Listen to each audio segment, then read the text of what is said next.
आजही 45 अनधिकृत होर्डिंग या ठिकाणी आहेत असं महानगरपालिकेचं म्हणणं आहे। मग ही 45 होर्डिंग रेल्वेच्या हद्दीतली तिथे कोर्टाचे काहीतरी निर्णय त्या निर्णयाच्या नुसार त्यांनी लावली असं नेहमीच हे उत्तर देतात, आमचा काय संबंध। परंतु दर महिन्याला पाकिट मात्र घ्यायला त्यांचा संबंध असतो।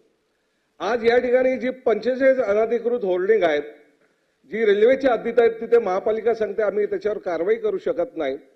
त्या होर्डिंगवर कारवाई करण्यासाठी या ठिकाणी शासन काय प्रयत्न करणार हा माझा एक प्रश्न आहे।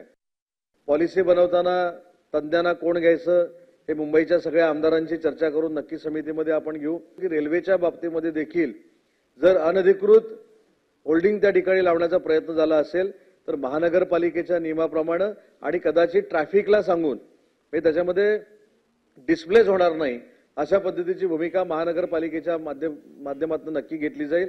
पण महाराष्ट्रातील सर्व बातम्यांचे विश्वासार्ह व्यासपीठ